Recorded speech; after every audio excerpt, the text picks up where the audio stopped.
all? Carpetbagger here, coming to you live from the south. More specifically, we are in Waynesville, North Carolina, and yes, I have successfully made it home after a 3.5-week road trip, traveling through quite a large portion of the country.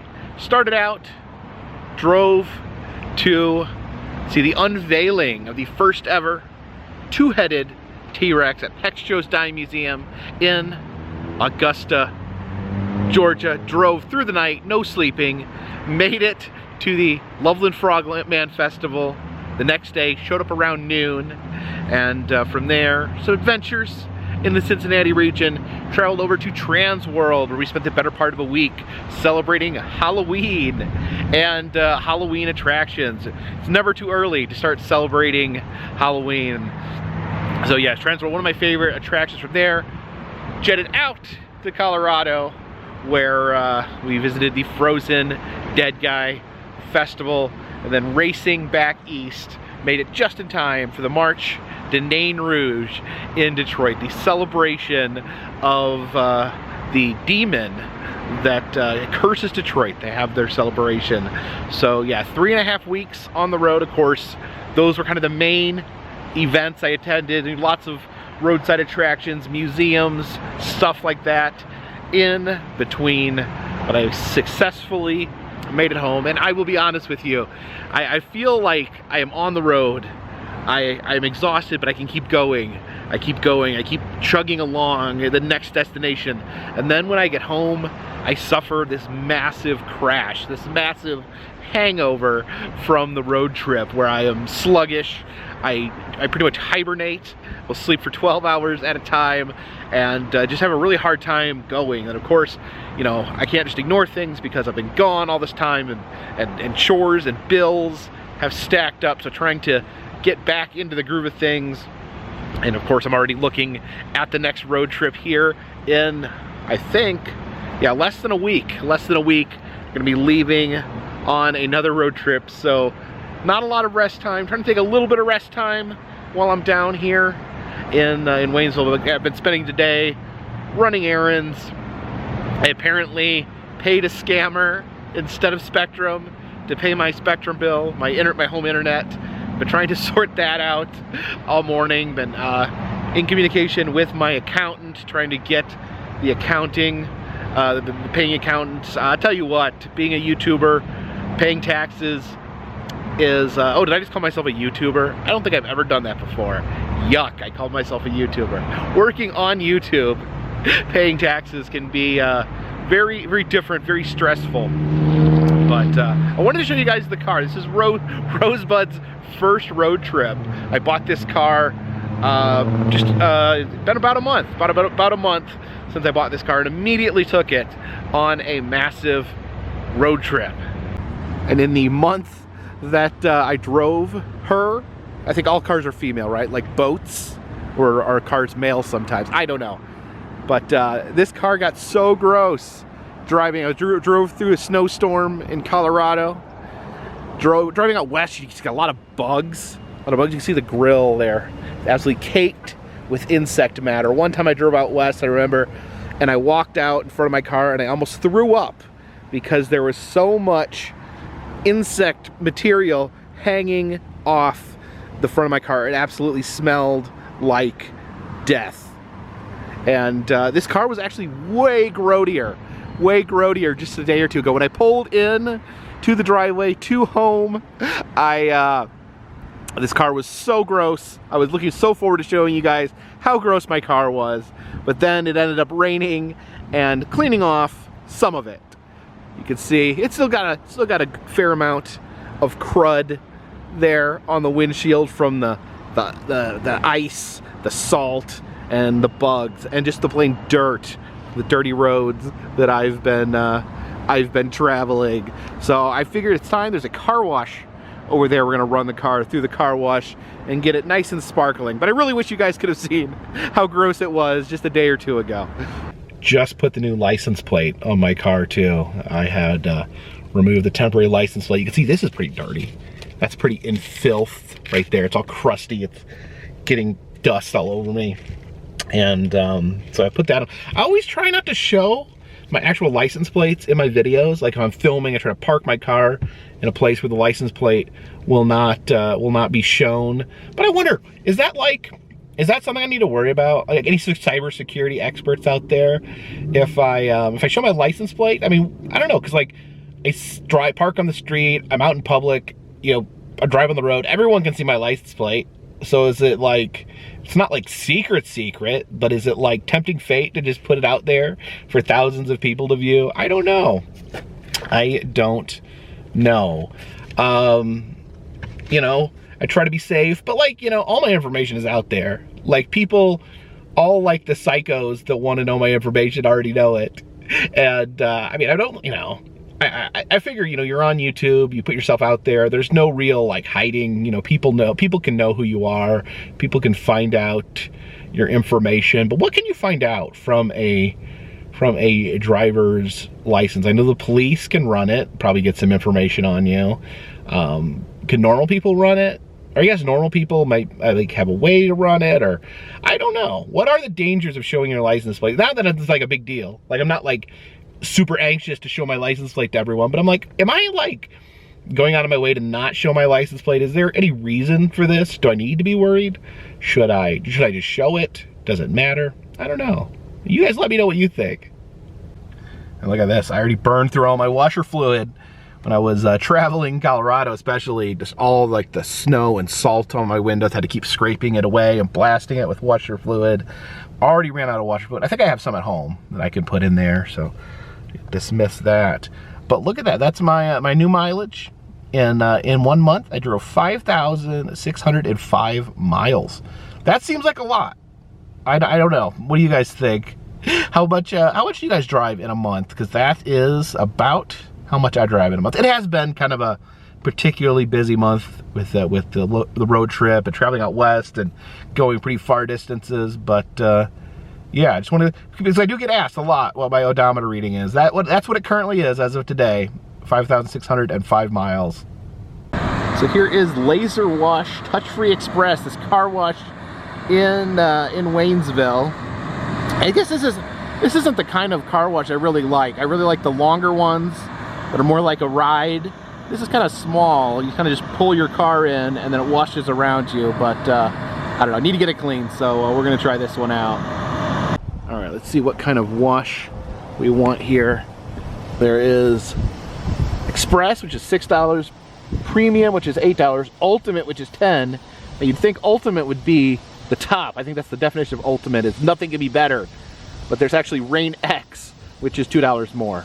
I don't know what Rain X does. But you know what? Let's splurge. We got this car really dirty. The car goes on long trips. I think it deserves the Rain X there. Payment for your selection. We got to put some payment in.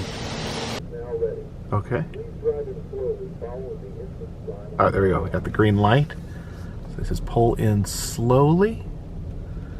Oh, wasn't expecting that. How far do I pull in? Okay, it says drive forward. Oh, stop. Okay, I'm stopped.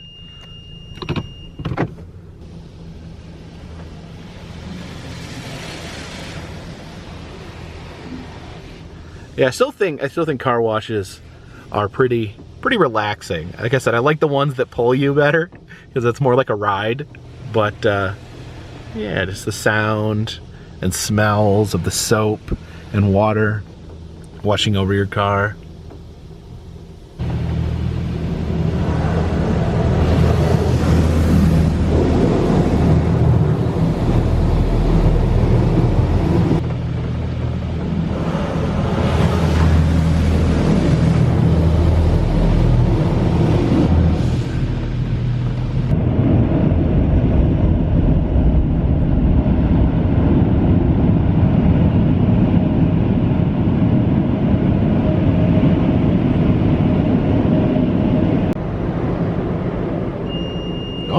We are finished. Let's get out of here.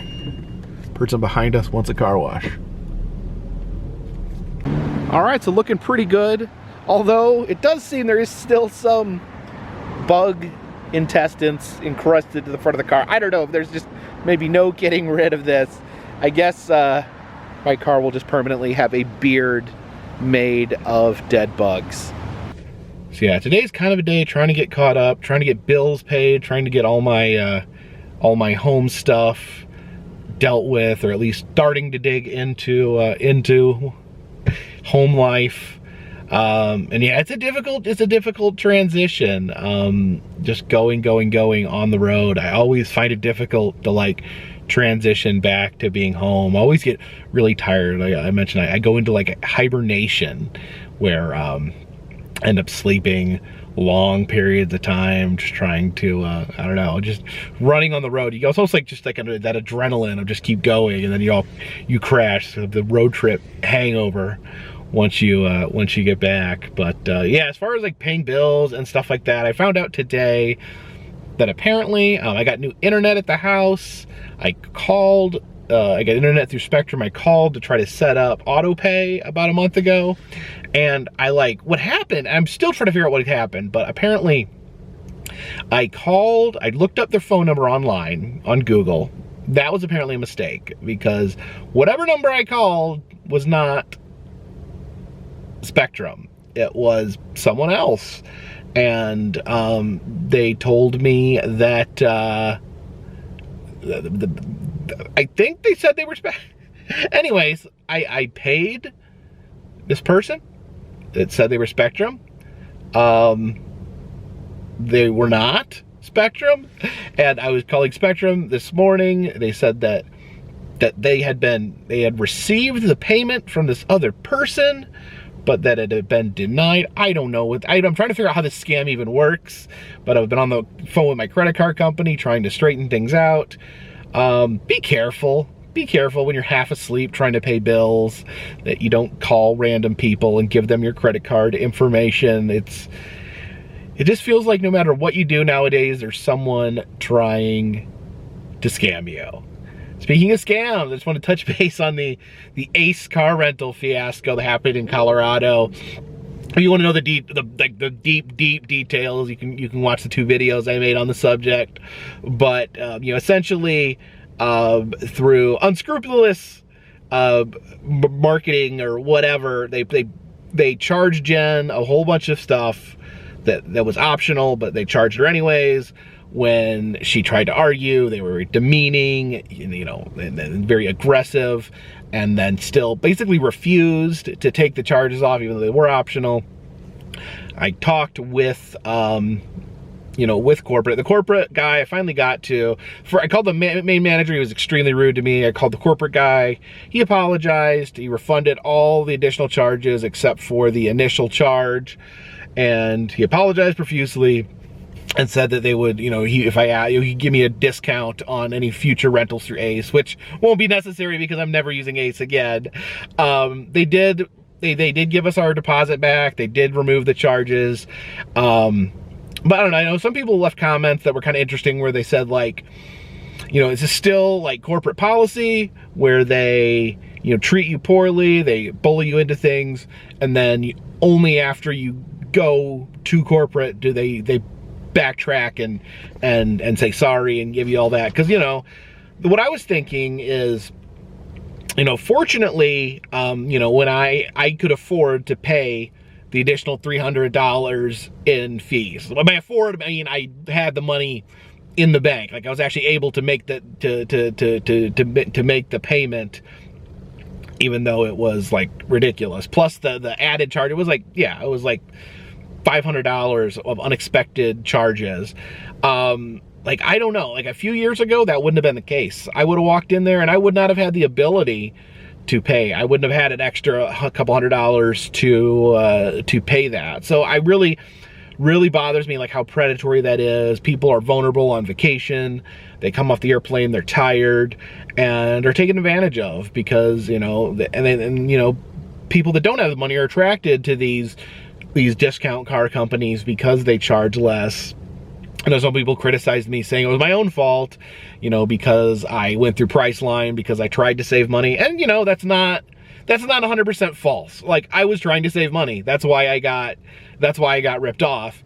And, you know, I do try to save money. You know, traveling is very expensive. Traveling is very expensive. The gas, the hotels, the rental cars occasionally, the airplanes occasionally, it really adds up quick. So I always, you know, just, you know, so I'm able to keep this channel rolling. I do try to, you know, go for affordable hotel rooms, go for affordable rental cars, and it does bite me, and it has bitten me over and over again. I do try to use ways to get cheaper things such as Priceline, but I officially tell people I do not actually endorse Priceline and not actually recommend that people use Priceline, because I've had so many bad experiences with it. But because I'm stupid, I keep using it because I'm able to, you know, because I have a little bit of experience and I'm able to understand the system enough to not get screwed over as much. I still get screwed over. Like, you know, with Priceline, if you try to cancel something, you know, sometimes they just won't. If you put in the wrong date, they're sorry, you're stuck. So yeah, I don't recommend, if you're not familiar with traveling, don't go with discount rates, don't go with cheap things. As hard as it is, use trusted companies, use trusted things. I think I finally learned my lesson with the rental cars, and I'm going to pay more to use the more reputable companies, because it's just not worth the headache, not worth the worry of them not being reliable. I know the two companies that most people said, actually the one company that majority of people said was Enterprise. Well, some people said Hertz as well. So those seem to be the two that are more trustworthy according to you guys. So yeah, I'm out here getting scammed on the road. Just part of travel, part of what happens. You know, just important to me. I went through, you know, if something doesn't seem right, don't just accept it, because that's what the companies want you to do. If you feel like you're being taken advantage of, you know, write, email people, you know, make it right, because I think some of them are counting on you not raising a fuss and just giving up and paying for it and dealing with it. But it's predatory, and I hope my lesson can serve as a warning and help people out there in the future not make some of the same mistakes. Because I'm out here traveling like crazy, and I'm gonna make some mistakes. Man, I made, you know, when I started traveling, I didn't know what I was doing. So I've learned a lot over the past 10 years of traveling. So I hope to be able to share that with you guys to some extent. The other big thing today, the taxes. And, you know, when you make money on YouTube, when you work for yourself, you know, YouTube doesn't, Google, whatever you want to call them, they don't take the taxes out. So you have to save your money. You have to save and be ready at the end of the year to pay that. Actually, I don't wait to the end of the year. I pay my taxes 4 times a year. I do the incremental payments. I used to save it all up to the end of the year. It's easier for me to budget if I just go ahead and make the payments the first, second, third, and fourth quarter. Get that done, then I don't have to worry about it. But these were painful lessons as well. One year, I ended up owing a lot of money on taxes. You know, the way it works here, you know, I spend a lot of money to make these videos. I spend a lot of money on travel. I spend a lot of money on hotels. I spend a lot of money on admission to museums and theme parks. I don't even know if I should say out loud how much I spent on just admission alone. I think it was thousands and thousands of dollars, just, you know, to pay for tickets, to pay for theme park passes. That adds up really quick, and I ended up paying thousands and thousands of dollars for just that alone. Thousands of dollars for gas, thousands of dollars for hotel rooms. So I'm spending a lot of money. Of course, you know, money comes in. So I got to cover those costs and then have money left over to pay my bills and whatnot. This may all be very boring, but I'm just trying to kind of give you a brief overview of my life here. So there was one year, you know, I was not good with my money. I was not saving it, and I got like a rude awakening. Like, I thought I might end up in serious trouble because I owed a lot of money on taxes that I did not have in the bank. Fortunately, we contacted an accountant that knew what he was doing, and he was able to work out a payment plan with us so we could get that paid, and then work out a system that I could make sure that I never get myself in that situation again. So I'm very diligent about putting money away now, very diligent about paying money on time. It's very, so like, and that's the thing on YouTube, you know, you could start making a lot of money overnight. And, you know, when you're used to working, every other job I've had in my life has been a paycheck where everything's done for me. And just at the end of the year, you know, you write down, you know, just a few forms on taxes and everything goes. But, you know, I have to learn what I can write off, what I can't write off, how much money I need to save. So it ends up being very chaotic. And at the end of the year, I sit down, I go through my bank statements, go through my credit card statements, and figure out all the deductions. I don't even know how deductions work. Jen does most of this. I just give her the raw data. She translates my scribbles into legible human writing, and then she passes that on to the accountant. And then, of course, the accountant asks a million questions after that we have to scramble to find answers for. So, yeah, that's, I would recommend, if you're new on YouTube, if you're starting to make a little bit of money on YouTube where it's starting to lean towards being a job, get an accountant, get someone who can file for you and someone who makes sure that you don't end up in a big scary hole, because it's a lot easier for that to happen than you may think it is. Anyways, let's head back to the bunker.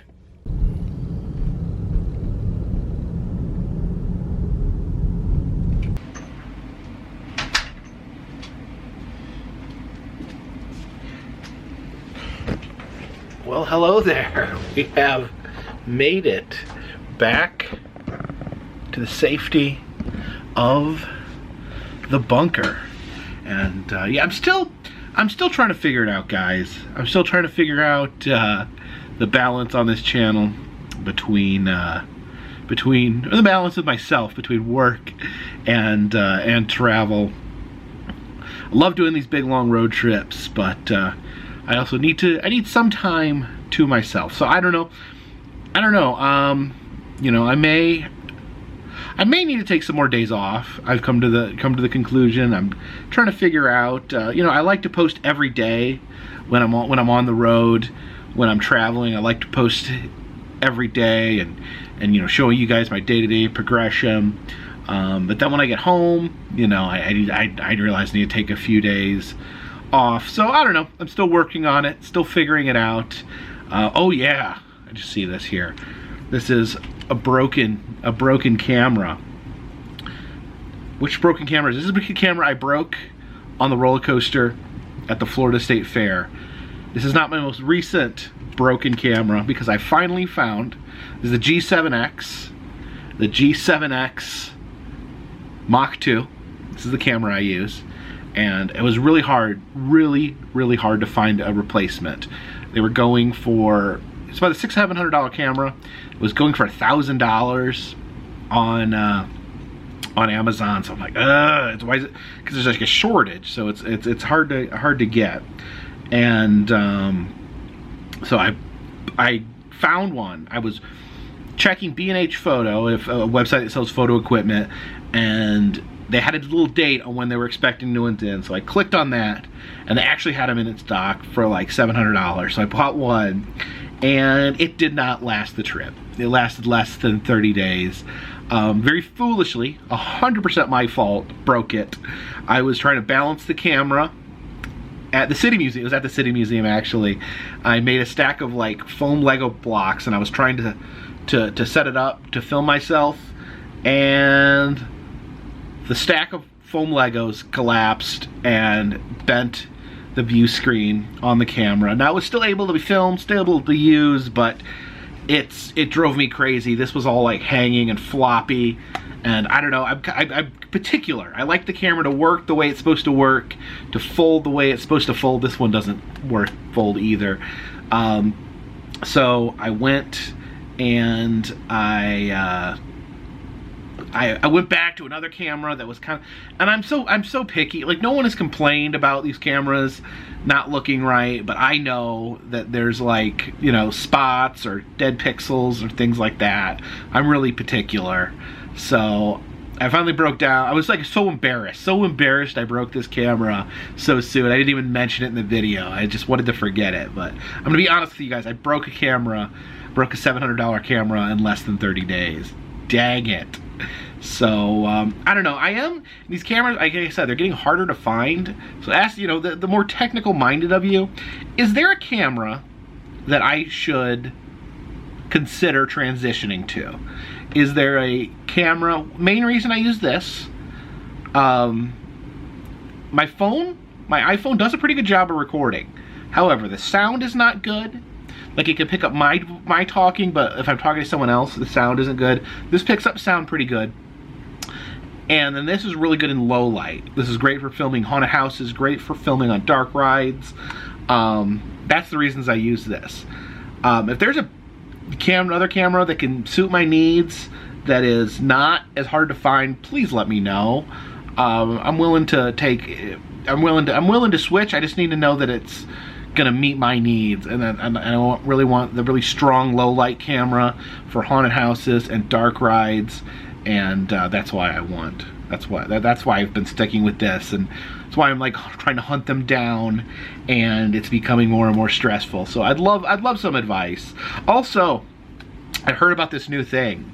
It's come up in the comment section, and people are talking about 4K video. And I will be 100% honest with all of you. I don't know what 4K even means. I am not a tech guy. I don't know a lot about cameras. I'm being honest here, I just use the simple settings, the pretty base settings on this, because I'm not good. I'm not very technical. I'm just not. I've tried to learn more, and I basically just learn by doing. I learn what looks good, what sounds good, and I just keep adjusting until, you know, I'm happy with it. I learn from my mistakes, and I try to I kind of get to know a camera. Like, I've used different cameras, and you kind of learn how to use that camera. Not necessarily like the technical parts or what the names of things are, but just, you know, the actual, like, oh, if I do this, it looks good. If I do that, it looks bad. That's kind of how I learn. So, is 4K something that's important? Is that something that means something to people? Is that something that I should consider doing or filming?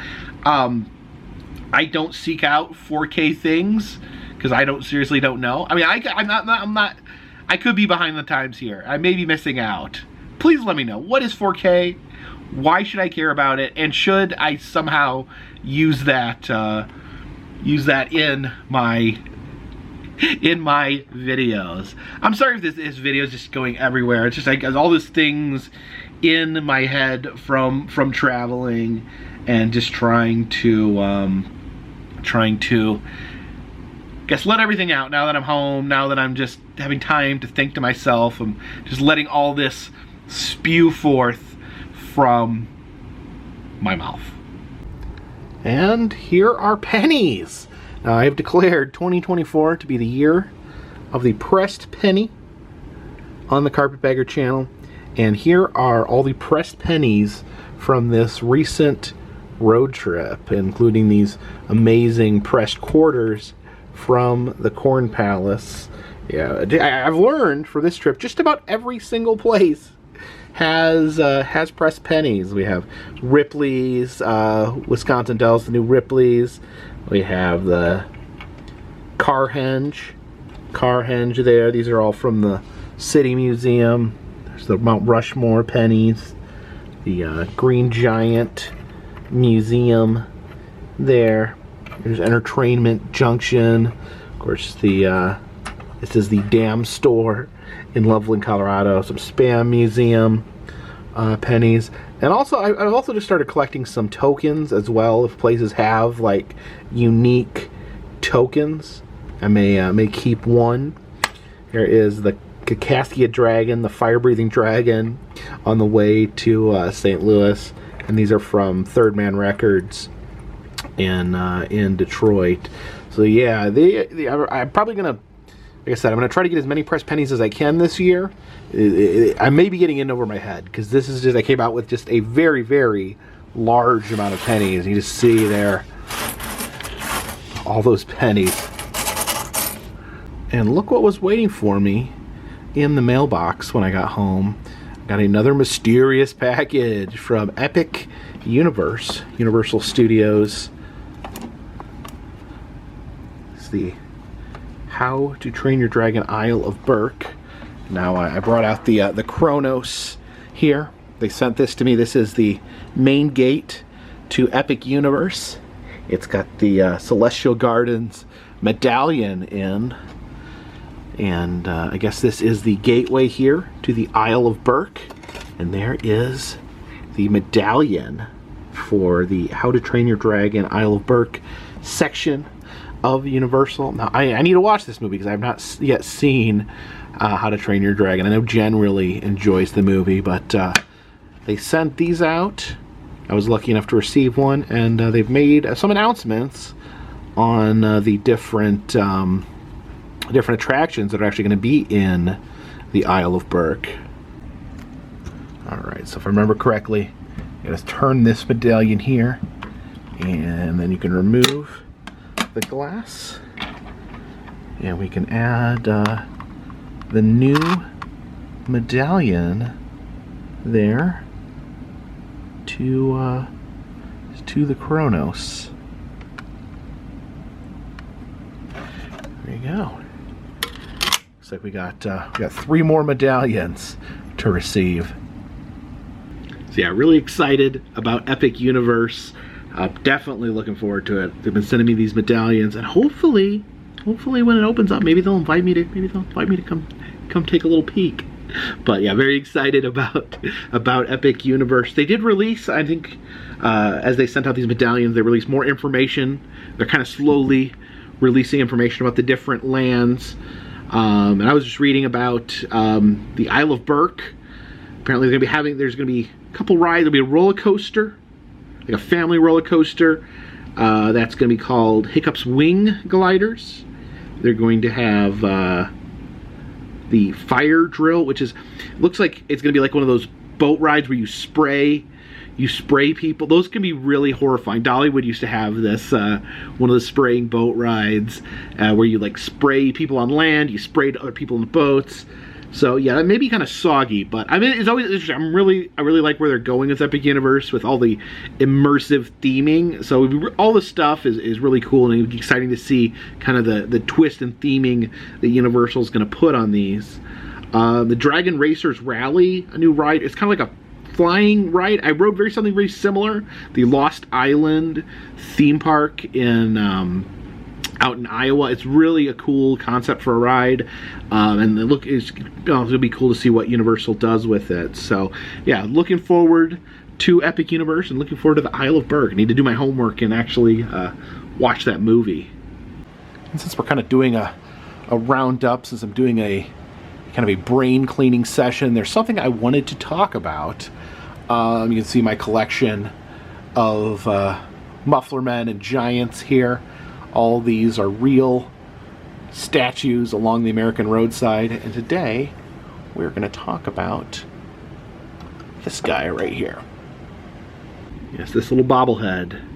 None other than the Route 66 legend, the Gemini Giant, one of the most famous Muffler Men, one of the most famous landmarks on Route 66. And I actually bought this bobblehead years and years ago when me and my friend Adam the Woo, we went, did the first time I ever did the Route 66. I've done 2 tours of Route 66, done the route twice. The first go round, me and Adam, we stopped at the Launching Pad Diner. It's in Wilmington, Illinois, home to the Gemini Giant. He stands out in the parking lot, and we met the 2 new owners of the launching pad at the time. It was a couple that had decided to reopen it. They were a couple at the time. They both told us that they were both had lost their partners, and this was kind of an endeavor that they had gone in together.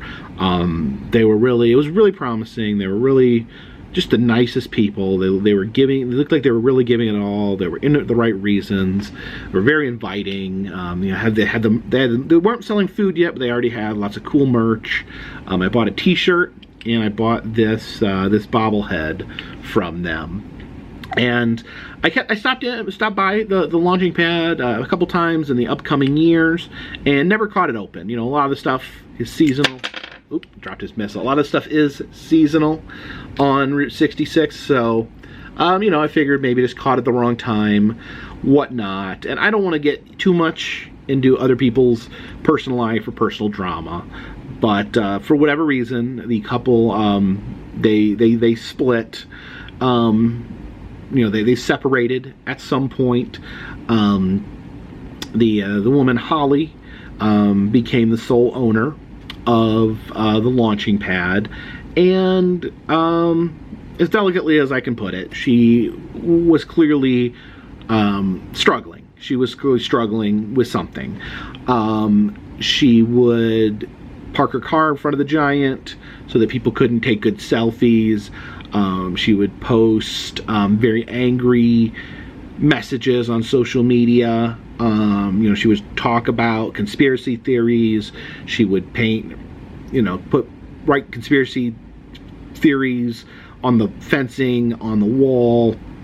At one point, she got in trouble with the city because she was smashing and breaking things inside the building. Really, really sad. Really sad, because I had seen, you know, this same woman and her former partner years beforehand. There was so much hope and so much, you know, promise to what was going to happen there. But obviously, you know, life's a struggle. Life's a struggle. We all struggle. I have struggled with mental illness in my life. Not saying I'm trying to diagnose someone with mental illness, but to the outside viewer, it appears that Holly was having some sort of mental health issues. That's an assumption I'm making. I don't know. I don't know the whole story, and really, it's not entirely my business to know the whole story. But recently, things escalated where she said that she wanted the Gemini Giant gone off her property. The city had tried to buy the restaurant and the Giant from her. For whatever reason, the deal had fallen through. And Holly declared that she was selling the Giant. And if it did not sell, if it didn't meet her her asking price, her, you know, her starting bid, she would destroy the Giant. So it would be gone. This Route 66 icon would be gone forever if it was not. And people panicked. There started several GoFundMes. People were scrambling. You know, obviously there was a lot of negativity towards her. People making nasty comments, and it's you know, people get passionate about things, and you know, it gets rough. It gets rough. So, fortunately, the Giant sold. I remember when the Giant first, so I first saw it sold, there was it was anonymous who had purchased it. I forget how much it sold for. I'm gonna check really quick here. When I first logged on to see what happened with the auction, it had sold to an anonymous bidder, and people were freaking out because they didn't know who bought it. They didn't know if someone was going to take it and put it in a private collection, or move it somewhere else in the country, or move it to another country. Who knows? So people were doom and gloom. There was tearful people posting how they were crying. But then it turned out that that it was not bad news, that it was actually the city, the Joliet Area Historical Museum, was the one that won the Giant. The winning bid was $275,000, so $100,000 was the minimum. They purchased it, they removed it that day, it's gone. The launching pad, fortunately, looks to be gone forever, but the Giant was saved. It's good news. Apparently they're looking for a place on Route 66 to place it. I'm happy you know, it's sad that I had to leave the launching pad, but I'm happy the Giant got saved.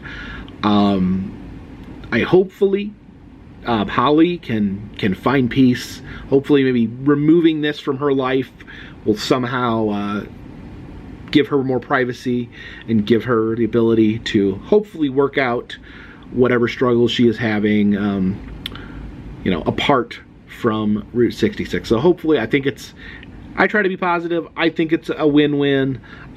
Just hopefully it goes somewhere where everyone can visit it, everyone can enjoy it. I'm sure it will. And hopefully Holly will get the peace that she needs. And I've thought about this. This is just me thinking out loud. Would you guys like me to do kind of a new news vlog? You know, I could talk about, you know, roadside attractions, cryptids, that sort of thing that are in the news, talk about news stories. Would you guys be interested just to hear my thoughts on that?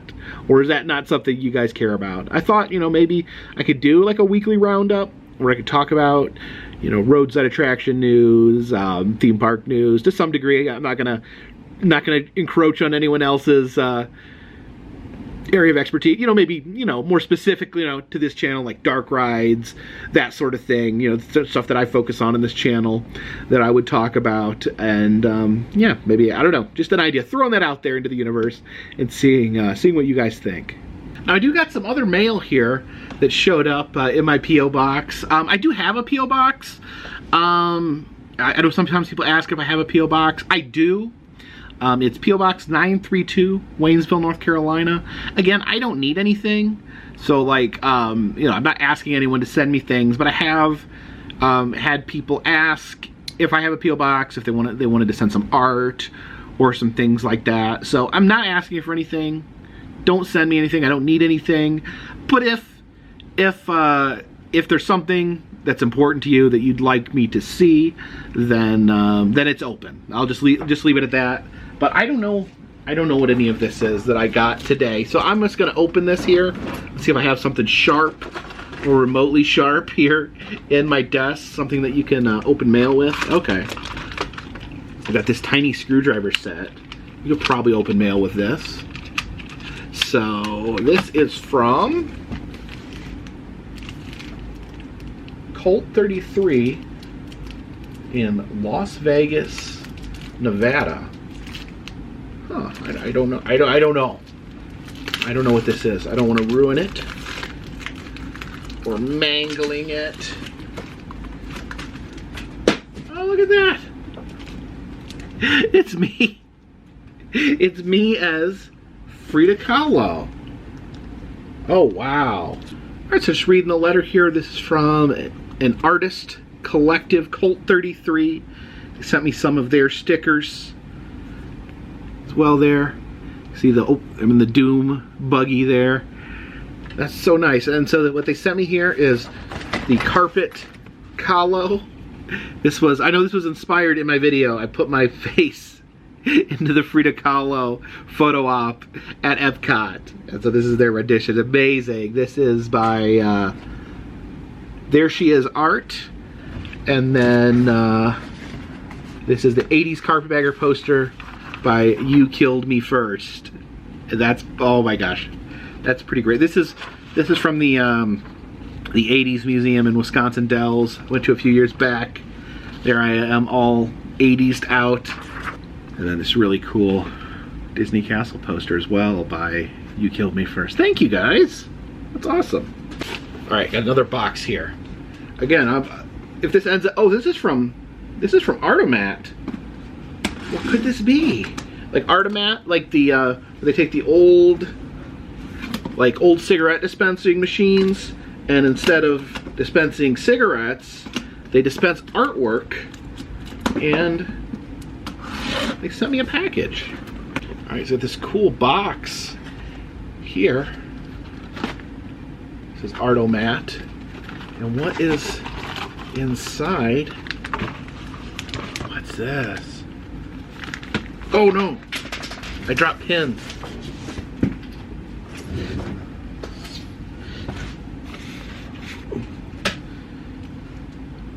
I got some cool Artomat pins there. Oh, there's an Artomat token. I was just saying how just saying I was collecting unique tokens. I'm gonna add that to my token collection. And, oh yeah, this is going up. Oh, look at that. Oh, thank you so much. I love it. Absolutely love it. Oh, and there's a few pieces of Artomat art in here as well. Little beaver painting there. Thank you so much. It's a very kind letter here, thanking me for showing the Artomat stops in my videos, saying that there are 8 locations in the Santa Fe Albuquerque area. So I need to hunt those down next time I'm in Santa Fe Albuquerque. And they also sent me this information about Zozo Bra, the story of Old Man Gloom, this celebration in New Mexico. And yeah, it happens August 30th. So thank you. This was from Orangey Orange, who I've interacted with on YouTube. Thank you so much for the box, and I'm interested. I'm interested in this Zozo Bra. We'll see if I can, if not this year, maybe some year we can make a trip out there. That's one thing I've been really enjoying doing some of these unusual festivals. Like I said, the you know, like the Frogman, Loveland Frogman Festival, the Marche de Nain Rouge, the Frozen Dead Guy Days. This is like one of my new passions, is going to these strange and unique festivals. And it's a lot to travel. It's hard to make it to all of them, you know. And that just kind of, talk for a second about like the philosophy of this channel. I think when you have a YouTube channel, it's really easy to get bogged down about views and the algorithm and money, and you look at what videos get the most views. And I'll tell you what, I don't know. The videos that are my favorites probably get the least amount of views. I'll just tell you guys that. And you know, I try to make you guys happy. I try to find stuff, but in the end, the important thing is that I need to stay true to myself, because that's how I grew this channel in the first place. So, you know, there may be some events that, you know, that people don't get into, and, you know, maybe it's not worth going, you know, spending all the money for hotels and travel and all that. But, like, I've kind of made a vow to myself that I'm going to try to keep to the spirit which caused this channel to grow in the first place, and I'm going to go to things that I find interesting and things I find fascinating. You know, there's lots of stuff in this world here I want to check out, and I appreciate everyone that comes along with me for the ride, but I've kind of made it a point, like, even if maybe these festivals don't get the best views, that I'm still going to go, and I'm still going to see the stuff I want to see, because, you know, ignoring, you know, just kind of ignoring everything except, you know, my own passions and my own things, that's given me success in the past. So I'm going to stick with that, and I'm going to keep taking the effort to travel to these unique festivals, these unique places, and I trust that you guys, at least some of you, will come along with me. And this is from Moldville. I subscribe to the Club-A-Rama, the Moldville Club-A-Rama, where they have different Moldarama / Moldamatic style molds that you know, they have like a monthly club. They're not a sponsor.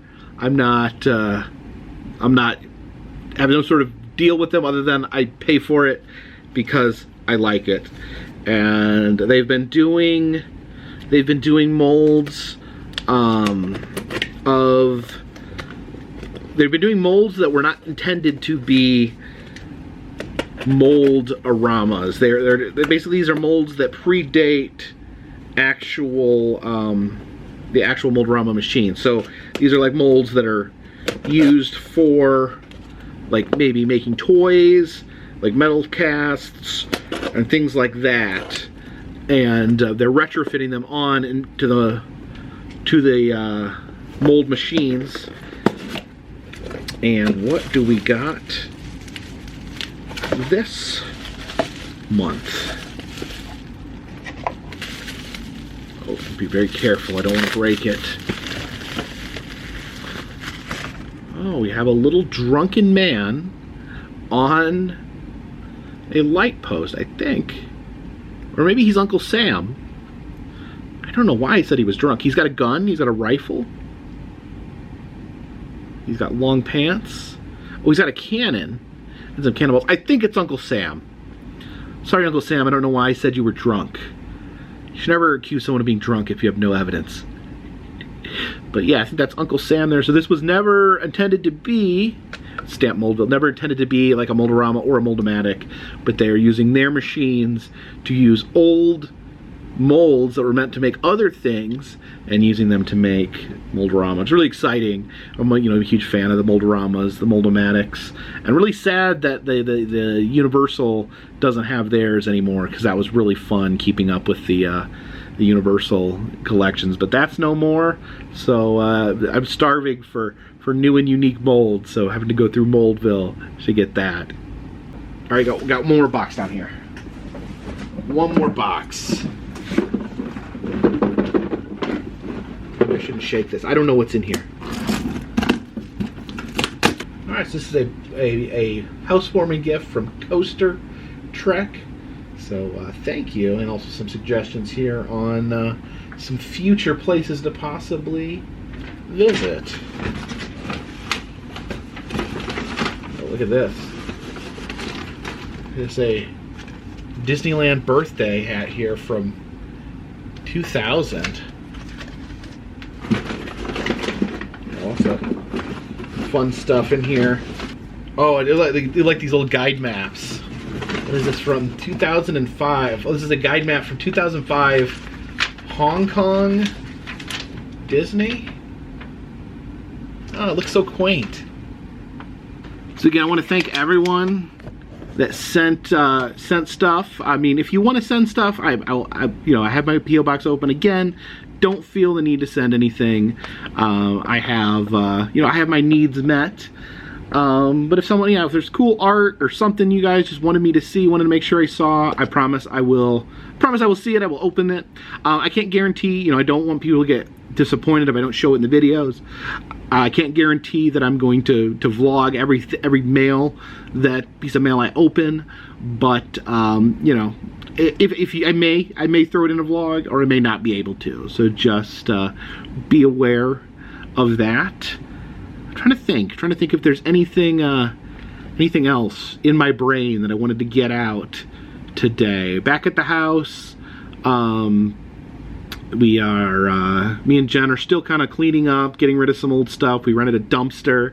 We're going to be throwing away some unwanted things here at the house. And right now, I'm kind of trying to plan my summer out. Like I mentioned, we're going to be going on a trip very soon. We're going to be headed up to Buffalo, New York. We wanted to see the eclipse, and the eclipse actually reaches totality in Buffalo. So me and Jen have rented an Airbnb in Buffalo coming up. So I'm going to be leaving probably less than a week now. I'm going to be hitting the road and be meeting Jen in Buffalo. She wanted to go back and visit her hometown, and kind of using the eclipse as an opportunity to do that. Oh yeah, I also wanted to mention I'm going to be at the East Coast Haunters convention. I ran into so many people at Trans World.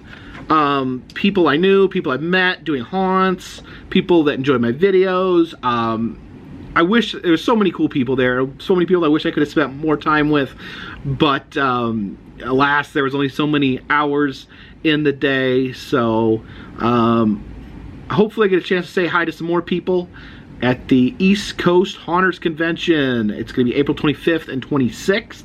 This is an event that is open to the public, so it's not just for the haunt industry. Anyone can show up. I don't know if I'm going to be there both days or just one of the days. We'll see. But I will be there. I will be attending the East Coast Haunters Convention, so come out. If you see me, say hello.